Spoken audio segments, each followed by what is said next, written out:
여러분 설 명절 잘 보내셨습니까? 우리 자녀들 서로 축복의 말씀 많이 하셨습니까? 네, 우리가 생명을 살리는 사람은 축복의 사람이다. 야곱의 축복을 우리가 받기를 원합니다. 오늘은 야곱이 계속해서 12아들을 축복하는 그 말씀의 첫 부분을 여러분과 함께 나누려고 합니다. 오늘 이 창세기 49장의 말씀은 야곱이 12아들을 불러 모으고 저들이 앞으로 당할 일을 예언하면서 축복하는 내용입니다. 우리가 이제 이 말씀을 야곱의 12아들 축복이라고 알고 있는데요. 그런데 가만히 그 내용을 살펴보면 이 야곱의 축복에는 축복의 말만 있는 것이 아닙니다. 거기에는 책망과 저주의 말도 있습니다. 특히 오늘 이 첫 세 아들 루벤과 시므온, 레위 이 세 아들에 대해서 하는 말을 보면 이것은 축복이라고 말하기보다는 차라리 저주라고 말하는 것이 더 합당하다 하는 그러한 내용을 우리가 보게 되는 것입니다.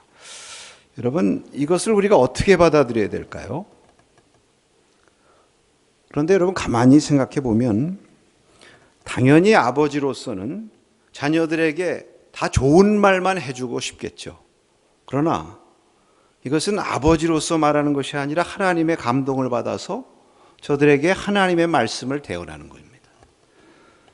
그렇기 때문에 그들의 그 한 일들이라든지 기질이라든지 그 믿음의 분량을 보고 거기에 따라서 맞게 축복하고 있는 것입니다. 오늘 여기 28절의 말씀 우리가 한번 같이 읽어볼 필요가 있습니다. 28절의 말씀을 같이 읽겠습니다. 이들은 이스라엘의 12지파라. 이와 같이 그들의 아버지가 그들에게 말하고 그들에게 축복하였으니 곧 그들 각 사람의 분량대로 축복하였더라. 각 사람의 분량대로 축복한 것입니다. 우리가 먼저 기억해야 될 것이 있는데요. 여러분, 때론 축복의 말만이 축복이 아니죠.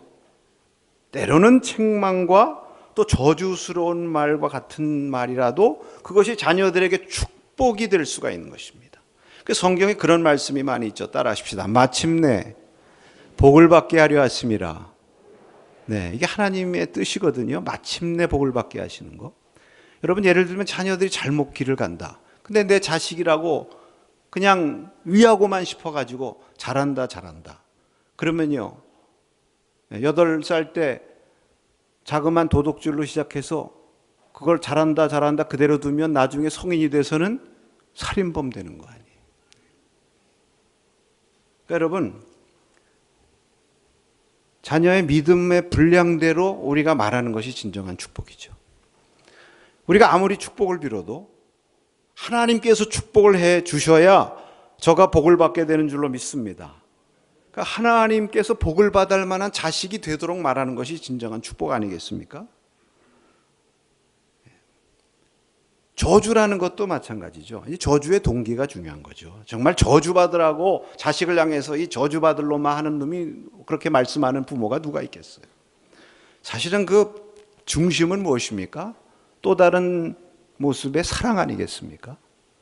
그런데 그 자녀에게 책망과 저주의 말을 함으로 말미암아 그 자녀가 그것을 듣고 명심해서 내가 이 저주받을 일에서 돌이켜야 되겠다 깨닫고 회개하면 그 저주가 도리어 그에게 축복이 되는 줄로 믿습니다. 오늘 야곱이 이런 의미에서 말하고 있는 거예요. 그 자녀들의 잘못한 것을 들추어냅니다. 들추어내는 것이 목적이 아니라 이 들추어내는 것을 통해서 저들이 깨닫고, 여기 이것은 지금 야곱이 야곱으로서 말하는 게 아니잖아요. 여기 1절 2절의 말씀을 보면 너희 아버지 이스라엘에게서 들으라. 이스라엘 민족의 조상으로서, 이스라엘 후손들에게, 또 영적으로 이스라엘된 오늘날 저와 여러분들에게 믿음의 조상으로서 말씀하고 있는 거예요. 하나님의 감동을 받아서. 그러니까 너희들이 잘하는 자들에 대해서는 계속 축복의 말씀을 하고 잘하도록 격려해야 되겠지만 잘못된 길로 걸어갈 때 그것을 깨닫고 다시 돌이켜서 하나님 앞에서 복된 자식이 되도록 하기 위한 뜻에서 책망과 경고의 말씀을 하고 있는 것입니다.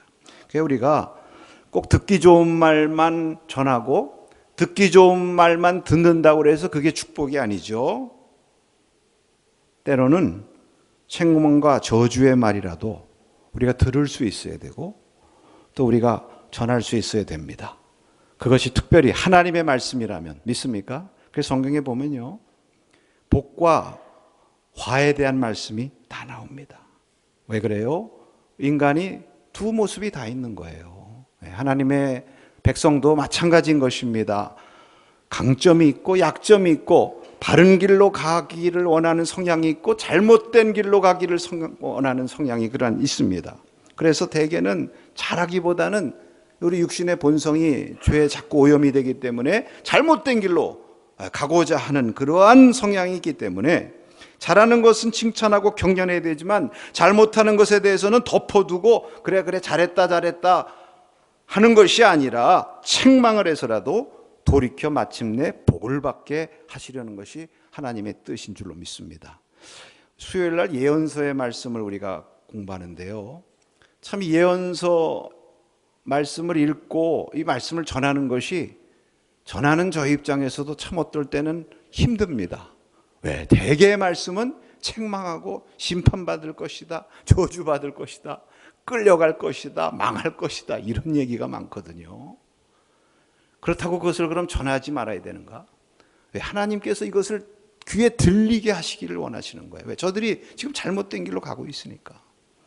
거짓 선지자와 참 선지자에 대한 얘기가 나왔어요. 지난 주일에는 그 아모스와 아마샤 얘기가 나왔는데, 아마샤는 제도권 선지자예요. 그런데 좋은 말만 듣기를 원하고 좋은 말만 왕에게, 백성들에게 얘기하는 거예요.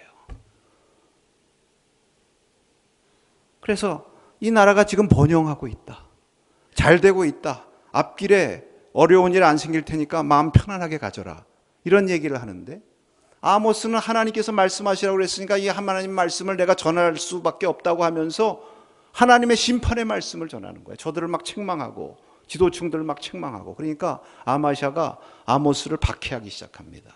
왜 듣기 싫은 소리 하냐 이거죠. 제가 그것을 보면서 대개 성경에 보면 거짓 선지자들이 듣기 좋은 소리만 했더라고요. 예레미야 시대 하나냐라고 하는 선지자도 마찬가지고. 그런데 참 선지자들은 하나님 앞에 말씀을 받아서 가감없이 전하는 거예요. 저들이 잘하면 축복과 소망의 말씀을 전해야 되겠지만 사람이 항상 어떻게 잘합니까? 내 자식이라도 잘못된 길로 가는 때가 있는 거 아니겠습니까? 그러면 그것에 대해서 관심하고 사랑한다면은 바로 깨우쳐야 되는 거 아니겠습니까? 오늘 이 야곱이 12아들에 대한 축복의 말씀을 하면서 특히 첫 세 아들에 대해서 이렇게 말씀하시는 것을 우리가 듣고, 아, 그래서 이것도 축복이구나, 이런 깨달음이 저와 여러분에게 있을 수 있기를 바랍니다. 오늘 이 루벤, 시므온과 레위에 대한 말씀을 통해서 저와 여러분들에게 주시는 주님의 말씀이 무엇입니까? 우리가 축복을 하고 다른 사람들을 살리고 생명 살리는 일을 위해서 우리가 쓰임받기를 원하는데, 그렇게 하려면 먼저 우리 가운데 경계해야 될 것이 있다는 거예요. 이 세 아들은 경계의 말씀입니다. 생명을 살리는 일이 있는가 하면요, 생명을 파괴하는 일도 있는 것입니다. 그 생명을 파괴하는 일들이 어떻게 일어나는가? 오늘 이 세 아들의 경우를 통해서 일어나고, 그래서 이것을 우리가 알므로 말미암아 우리가 이러한 일들을 우리는 당하지 말고 그러한 저주와 불행한 일에 빠지지 않도록 깨우쳐 주시는 말씀으로 들을 때에 오늘 하나님의 음성을 들을 수 있기를 축복합니다. 여러분, 먼저 여기서 우리가 생명 살리는 사람이 되기 위해서 먼저 경계해야 될 것이 무엇이냐면, 그것은 따라하십시다. 육신의 충동과 정욕. 네, 육신의 충동과 정욕입니다. 이것은 르우벤을 통해서 우리에게 주시는 경계의 말씀입니다. 여러분, 르우벤은요, 맏아들입니다. 유대 나라에서 장자라고 하면은 남다른 특권과 축복을 가지고 태어난 사람입니다. 여기 보면 야곱이 그 르우벤에 대해서 먼저 3절에 뭐라고 말씀하시죠?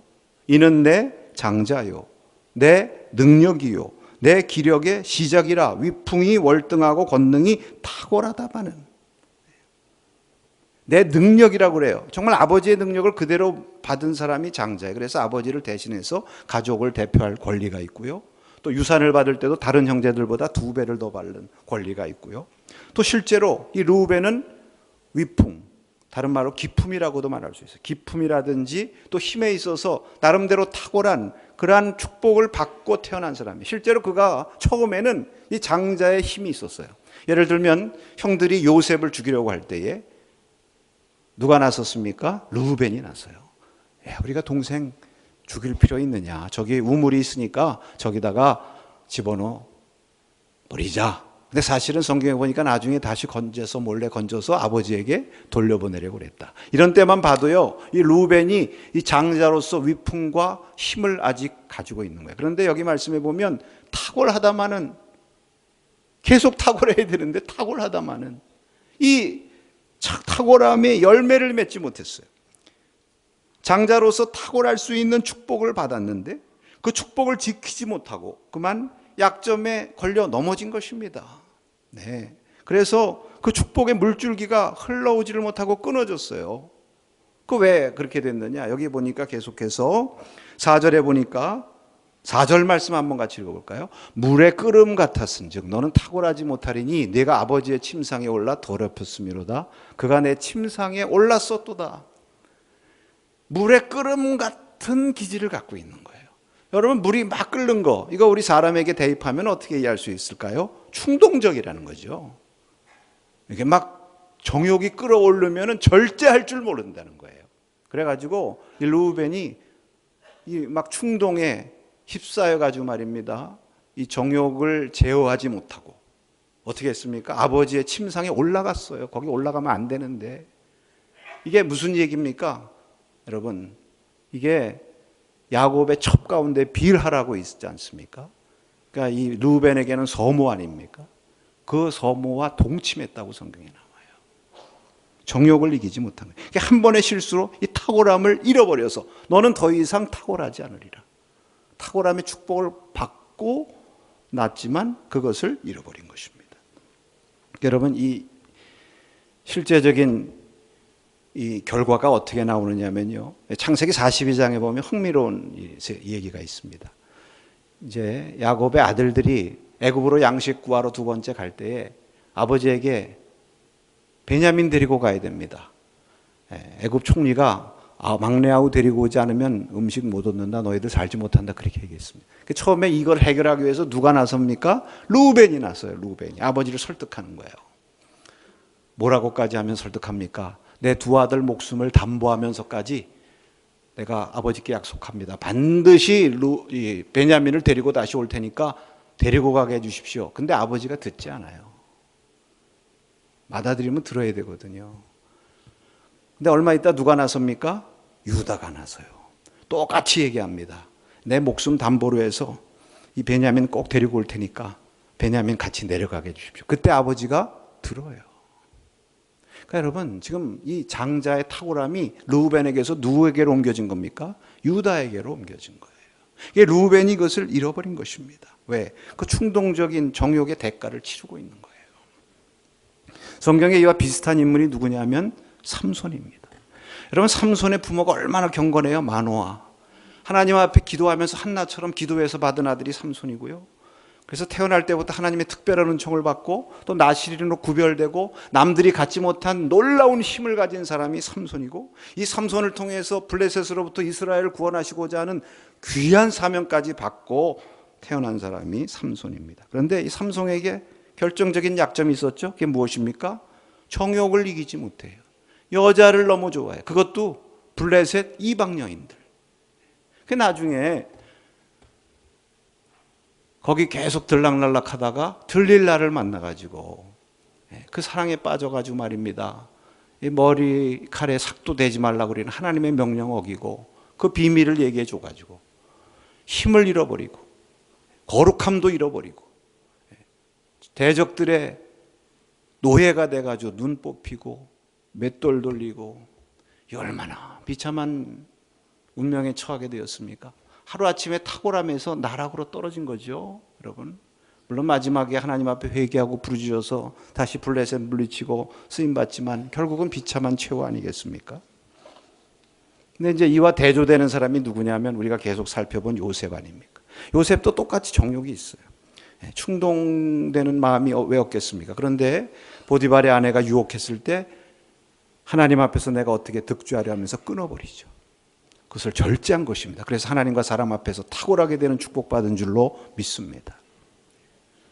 여러분, 성경에 말씀하십니다. 사도 바울께서 우리 믿는 사람들은 운동선수와 같다 그랬어요. 여러분, 운동선수들이 이기기를 다투기 위해서 절제한답니다. 절제. 운동선수들이 먹고 싶은 거 안 먹고요. 체중 조절하려고 음식 절제하고, 요즘 운동선수들 절제하지 못하고 뭐 이상한 데 갔다가 무리 일으키고 막 제명당하고 또 미투 사건이 터지고, 그거는 절제하지 못해서 그런 문제들 생긴 건데, 그래도 정말 제대로 된 운동선수들은 절제해요. 하물며 우리가 썩지 아니할 생명의 면류관을 받기를 위해서 신앙의 다름질을 달려가는 성도로서 우리가 모든 면에 절제해야 되지 않겠느냐?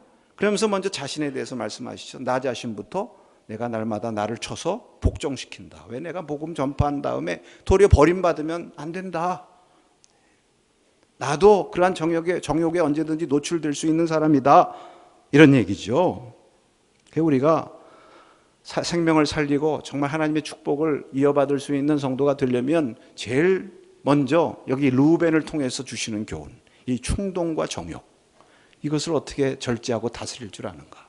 베드로전서 2장 11절 말씀에 보면 이렇게 말씀하셨습니다. 사랑하는 자들아, 거류민과 나그네 같은 너희를 권하노니 영혼을 거슬러 싸우는 육체의 정욕을 제어하라. 르우벤은요, 아버지의 침상에 올라가서는 안 되는데 거기 올라갔어요.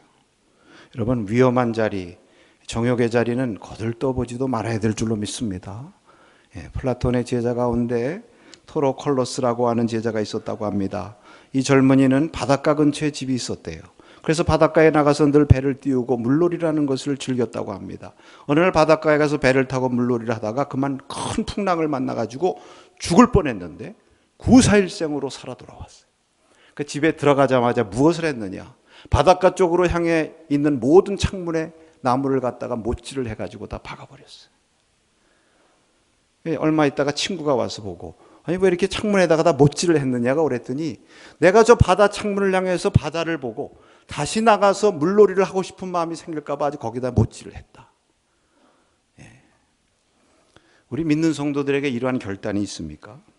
요셉처럼 유혹이 보일 때 하나님을 의식하며 삽니까? 아니면 르우벤처럼 물이 끓을 때 이거를 다스리지 못하고 충동받고 정욕대로 행해서 하루아침에 탁월함에서 나락으로 떨어집니까? 여러분, 우리 시대에 이런 유혹이 얼마나 많습니까?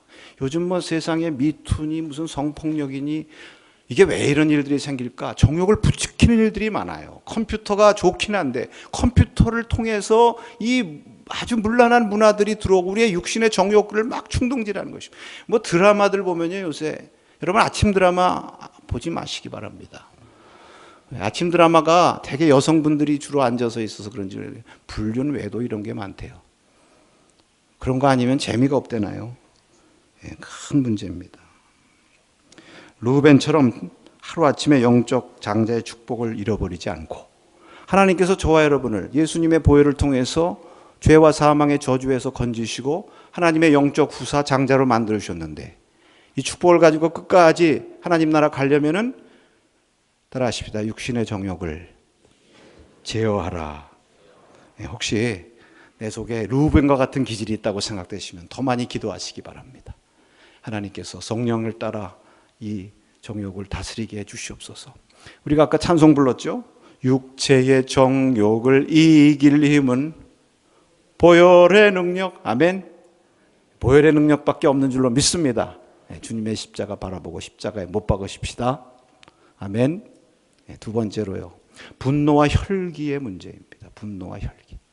우리가 생명을 살리는 사람들이라면 일단 분노와 혈기를 다스려야 돼요. 왜냐하면 분노와 혈기는요, 생명을 파괴하는 거거든요. 생명 파괴. 시므온과 레위를 통해서 주시는 교훈입니다. 여기 보니까 시므온과 레위는 유일하게 형제들 중에 함께 나와요. 왜? 이 둘이 한 몸이에요. 여기 보니까 형제라고 그랬습니다. 실제로도 형제예요. 레와의 둘째, 셋째 아들입니다. 그러니 뭐 위아래로 형제니까 얼마나 붙어 다녔겠어요. 근데 불행하게도 기질이 같았어요. 둘 다 어떤 기질입니까? 여기 6절, 7절. 6절 말씀 한번 볼까요? 여기 6절 말씀에 보면은 내 영혼아 그들의 모의에 상관하지 말지어다 내 영광아 그들의 집회에 참여하지 말지어다. 그들이 그들의 분노대로 사람을 죽이고 그들의 혈기대로 소의 발목 힘줄을 끊었음이로다. 그들의 분노와 그들의 혈기, 이게 이들의 공통적인 기질이에요. 여러분, 시너지 효과라는 거 있지 않습니까? 둘이 모이면 힘을 받죠. 좋은 일도 둘이 함께하면 힘이 나고, 할렐루야. 근데 나쁜 일도 말입니다. 둘이 모이면 힘이 나고 모의가 되는 거예요. 근데 이 불행하게도 이 두 시몬과 레위는 형제가 됐는데 아직 둘이 서로 좀 달라가지고, 옛날에 그런 얘기 있잖아요. 두 형제가 있었는데 형이 동생한테 어느 날, 야, 우리 심심하니까 좀 싸움놀이 한번 해보자. 그 싸움놀이 어떻게 하는 건데 형? 싸움놀이 물건을 하나 갖다 주고, 자, 내가 너를 향해서 이 물건, 야 임마 이 물건 내 거야, 알았지? 하고 소리 지르면은 그게 왜 형 거야 내 거지 이렇게 대답하면 싸움이 되는 거야. 그렇게 가르쳐 줬대요. 그래서 갖다 놓고, 야 임마 이거 물건 내 거야 알았지? 그랬더니 동생이 있다가 그래 형 가져 그랬대. 이러면 싸움이 안 되죠. 근데 똑같이 기질 가지고 그게 왜 네 거냐 내 거지 이러면 싸움이 되는 거 아니에요. 시몬과 레위가 꼭 그런 거예요. 그러니까 참 이게 얼마나 불행한 일입니까? 그래가지고요, 여러분, 그래서 우리가 관계도 잘 맺어야 될 것 같아요. 서로 관계 맺을 때 한쪽이 좀 혈기가 있더라도, 남편이 혈기가 있으면 좀 아내가 좀 부드러워가지고 잘 다독거리고, 또 부인이 좀 혈기가 있으면 남편이 좀 다독거리고, 그게 천국의 궁합이 잘 받는 거라고 저는 믿습니다. 성격 달라가지고 못 살겠다는 소리 하지 마세요. 하나님이 그러기 때문에 성격 다른 사람 만나게 해주셨다고 생각하시기 바랍니다. 그게 두 사람이 모의한 거예요. 어떻게 모의했습니까? 여기 칼로다가 폭력을 썼다는 말이 무슨 얘기입니까? 창세기 34장에 그 누이 동생 디나 사건 아니에요? 자기 동생 디나가 하몰의 아들 세겜한테 능욕을 당하잖아요. 몰라요. 그 세겜이 그 딸을, 그 디나를 좋아했는지는 모르겠는데 그런 식으로 하면 안 되죠. 그건 범죄행위잖아요. 그리고 나서 범해놓고서는 좋아한다고 아내로 달래요. 근데 이방인하고 아내 삼을 수 있습니까? 더구나 그런 식으로 범죄를 저질렀는데 뭐 화가 잔뜩 났죠. 그게 어떻게 하느냐? 이방인하고는 안 되니까 우리처럼 할례 받아라. 근데 이게 속임수란 말입니다. 할례 받으라고 해서 또 할례 받았어요. 꼭 이걸 갖고 싶었는지. 할례 받아가지고 아주 고통 중에 있을 때 어떻게 했습니까? 시몬과 레위가 밤에 칼을 가지고, 거기 하나 빠진 게, 잘못한 게 있어요. 누구와 상의했어야 돼요? 아버지하고 상의했어야 돼요. 믿음의 아버지하고 상의했어야 돼요. 여러분, 믿음의 아버지, 믿음의 어른들하고 먼저 상의하세요. 물론 하나님 앞에 기도해야 되지만 내 속에 충동과 분노와 시험이 오고 상처가 오고 여러 가지 복잡한 문제들이 생길 때 행동하지 마시고, 특히 혈기가 오를 때나 분이 난 억울한 일이 생길 때나 이럴 때 믿음의 부모님, 목사님, 어른들하고 상의하시기 바랍니다. 물론 하나님 앞에 먼저 기도해야 되고. 근데 그렇게 하지 않고 칼 가지고 밤에 간 거예요. 가서 남자들 몰살시켰다고 그랬어요. 물론 보복하는 거, 나쁜 놈들이니까 내가 응징한다. 모르겠습니다. 그 동기가 정당했는지 모르지만 방법이 틀렸어요. 하나님의 다 자녀들은 그렇게 하면 안 돼요. 싸울 의도도 없는데 가서 그냥 몰살시킨 거예요. 그 야곱이 그것을 보고 너희가 우리 가족, 우리 모두에게 해를 끼쳐도다, 악취가 나는도다 그러면서 책망하지 않았습니까? 근데 그게 마음에 큰 짐이 됐는지 마지막 유언하는 순간에도 시몬과 레위에게 이 얘기하는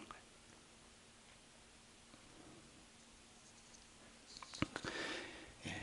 여러분, 우리에게도 살아가다 보면 이 분노의 문제, 혈기, 흥분하는 거, 감정 조절 못할 때가 종종 있습니다. 여러분, 우리 사회가 말입니다. 우리나라를 뭐라고 부르느냐 그랬더니 분노공화국이래요. 참 한국 사람들이, 어떤 외국인이 그랬대잖아요. 엘리베이터를 무서워서 못하겠다고. 엘리베이터 타면 다 화난 사람들처럼 인상 쓰고 있어요. 요즘엔 물론 안 그러겠죠. 그런 말도 했답니다. 한국 사람이 배고픈 것은 참아도 배 아픈 것은 못 참는다. 하여튼 화난 사람 같아요. 쉽게 흥분하고. 그래서 사소한 일에도 욱할 때가 많아요. 여러분, 욱해서 요새는 사람을 많이 죽입니다. 제가 오늘 신문에서 봤는데 작년 우리나라의 살인 건수 가운데 44%, 400건이 욱해서 하는 살인. 뭐 얼마 전에 뭐 PC방 살인, 뭐 다 그런 거 아닙니까? 이걸 가리켜서 분노살인이라는 말까지 생겨났어요. 분노살인. 정신과 의사 한 분이 요새 정신과 질환 중에 분노 조절 장애라는 게 있죠. 이것으로 병원을 찾는 사람이 지난 4년간 21%가 늘어났다고 그래요. 가장 급증세를 보이고 있는 정신 문제가 분노 조절 장애라는 것입니다. 이거 아주 그냥 분노하는 거 이거 안가품하지 않으면 우라가 치밀어 견딜 수가 없는. 근데요, 특히 자기하고 관계된 문제, 여기 시몬과 레이가 자기 동생 문제야. 자기하고 관계된 문제. 그래서 자기 가족이나 뭐 자기에 대해서 뭐 험담을 한다든지 가족에 대해서 뭐 해를 끼친다든지 뭐 사회적으로 우리가 화를 내야 될, 의분을 내야 될 이런 것에 대해서는 별로 화 안 내고 한국 사람들이. 자기와 관계된 문제, 뭐 손해낸다든지 억울하건지 감정 상하건지 그러면 막 누구보다도 흥분하고 가만히 있질 않잖아요. 그래서 문제가 많이 생기고 있습니다. 근데 믿는 사람들도 크게 다르지 않은 것 같아요. 요즘 보면. 여러분, 이 시므이와 레위는 우리를 비추어 보는 거울입니다. 여러분, 우리 하나님의 사람들은 그래서 여기서 다시 요셉을 말할 수밖에 없어요. 요셉이 얼마나 화가 납니까? 형들에 대해서. 근데 형들 용서하고요. 이제 50장에 가서 보면 또 그렇게 얘기하잖아요. 형들이 아버지 야곱이 죽은 다음에 두려워가지고 요셉에게 가서 우리는 종이라고 우리 용서해달라고. 그때 요셉이 울었다고 그랬어요. 울었다고. 네, 그러면서 두려워하지 말라고. 내가 하나님을 대신하리까. 네, 이미 하나님께 다 맡겼습니다. 갚으셔도 하나님이 갚으시고 내가 형님들의 자손들까지 기를 것입니다. 할렐루야. 네, 여러분 이것이 그리스도인의 모습이라고 믿습니다. 미국의 유명한 부흥사 무디 목사님이 계시죠. 이분이 별로 배운 것도 없고요. 그냥 어렸을 때 어머니 농장에서 일하고 또 구두수 성공도 하고 이러다가 하나님의 은혜를 받아가지고 복음을 전한 분인데 어느 지역에서 복음을 전하는데 그 지역의 신문에 무디를 폄하하는 글들이 났어요. 뭐 배운 것도 없고 무식하고 뭐 신비주의고 뭐 막 이러면서. 근데 그것을 보고 같이 있던 동역자들이 화가 잔뜩 났습니다. 그래서 이거 가만히 두면 안 된다. 이런 나쁜 기사를 쓰는 사람들이 어디 있냐. 막 흥분해가지고 막 무디에게 와서 막 떠드는 거예요. 그때 무디 목사님이 그 얘기를 듣고 빙그레 웃으면서 이렇게 말씀했답니다. 그냥 두십시오. 신문에 나지 않은 것이 더 많습니다. 나는 저들이 들추어내고 지적한 것보다 훨씬 더 많은 허물이 있는 사람입니다. 이렇게 얘기했대요. 그 얘기를 듣고 모두들 흥분이 가라앉았어요. 야, 역시 주의 종은 다르구나. 이 말씀을 들으면서 내가 이런 일 당하면 이럴 수 있을까? 한번 생각해 보게 됐습니다. 여러분, 우리 가운데 우리의 분노와 혈기를 자극하는 그러한 많은 시험과 유혹들이 오지만 우리가 시몬과 레위처럼 넘어질 것이 아니라 우리는 이것을 믿음 안에서 잘 다스려야 될 줄로 믿습니다. 그래야만 이 저주의 자리에 떨어지지 않는 거예요. 이런 이야기가 있습니다. 어느 당나귀가 물이 없는 우물에 빠졌답니다. 나이 먹은 당나귀예요. 주인을 위해서 평생 일하고 충성했던 당나귀예요. 막 나를 구해달라고 소리를 막 냅니다. 주인이 와서 보니까 구덩이에 빠진 거예요. 근데 그걸 건져내는 게 쉽지 않아요. 또 나이도 많이 먹고 늙어서 어차피 죽을 건데 또 저 우물도 물도 없는데 언젠가 저건 메워버릴까 했었는데 이참에 메워버리자. 그리고서 동네 사람들을 불러다가 흙을 갖다 뿌리기 시작하는 겁니다. 나귀가 가만히 밑에서 보니까 자기를 위해서 흙을 뿌려요. 뭡니까? 나를 죽이려고 하는구나. 내가 평생 주인을 위해서 이렇게 헌신하고 충성했는데 나를 죽이려고 해? 분노가 막 끌어오르는 거예요. 근데 가만히 생각해 보니까 이렇게 분노하고만 있다간 내가 살 수가 없을 것 같아. 그래서 생각을 고쳐먹고 어떻게 했느냐. 막 위에서 흙을 뿌리면 등에 막 흙이 쌓이면 그 흙을 막 털어요. 그래서 흙을 막 밟습니다. 또 흙이 떨어지면 또 흙을 또 털어버려가지고 또 밟아요. 그러다 보니까 조금씩 올라가지고 우물 밖으로 나왔답니다. 이솝의 우화래요. 이솝의 우화. 여러분 털어버리십시다. 어떻게 하자고요? 털어버리자고요. 혈기 같은 거 우리 가운데 시험으로 오지만 우리는 하나님의 은혜를 받은 사람이니까. 그래서 성경에 거듭해서 분노 감정에 대한 절제를 말씀하고 있습니다. 에베소 4장 26절에서 27절 말씀해 보면 분을 내어도 죄를 짓지 말며 해가 지도록 분을 품지 말고 마귀에게 틈을 주지 말라. 아멘. 저와 여러분이 이러한 믿음의 자리에 나아가서 우리가 하나님의 축복을 받고 생명 살리는 일에 쓰임 받아야 되겠습니다. 결국 시므온과 레위가 그 분노와 혈기 때문에 저주를 받고 흩어지는다고 하는 말씀 들었잖아요. 실제로 흩어졌어요. 시므온 지파는요, 광야를 지나면서 다 인구가 줄어가지고 12지파 땅 분깃받을 때 땅을 분깃받지 못하고 다른 지파에 섞여 들어가서 살았잖아요. 여러분 레위 지파도 어떻게 됐습니까? 흩어졌어요. 그런데 우리가 성경을 통해서 보는 것은 레위 지파는 흩어졌지만 어떤 신분으로 흩어졌습니까? 제사장, 하나님 나라 거룩한 성전의 제사의 일을 맡아서 각 백성들 사이에 흩어져서 저들을 살리고 저들을 말씀으로 하나님께로 이끄는 거룩한 일에 쓰임받는 축복된 지파로 흩어진 겁니다. 어떻게 이런 일이 일어났습니까? 흩어지는 저주를 받았지만 우리가 그냥 저주받아서 흩어져서는 안 되겠다. 우리가 하나님 앞에 다시 바로 살아야지. 출애굽기에 보면은 시내산 밑에서 금송아지 사건이 벌어졌을 때 이 레위 지파가 하나님 편에 서요. 모세 편에 서서 우상 숭배하는 자들을 다 물리치는데 앞장선 것입니다. 그래서 하나님의 인정을 받고 그 저주가 변화해서 흩어졌지만 제사장으로 흩어져서 많은 사람들을 살리는 축복의 지파가 된 줄로 믿습니다. 하나님의 사람들에게는요, 정해진 운명이라는 건 없어요. 뭐가 없다고요? 정해진 운명 없습니다. 축복받고 태어났어도 르우벤처럼 삼손처럼 정욕과 충동 제어하지 못하고 분노 혈기 제어하지 못하면 그 축복 잃어버리고 탁월함에서 나락으로 떨어지는 거고요. 저주를 받았을지라도 레위 지파처럼 하나님 앞에 다시 바로 서서 돌아와 믿음으로 충성하면 하나님께서 저희들을 새롭게 쓰시고 더 복된 축복의 지파로 변화시켜 주시는 줄로 믿습니다. 오늘 저와 여러분에게 이러한 은혜가 있기를 축복합니다.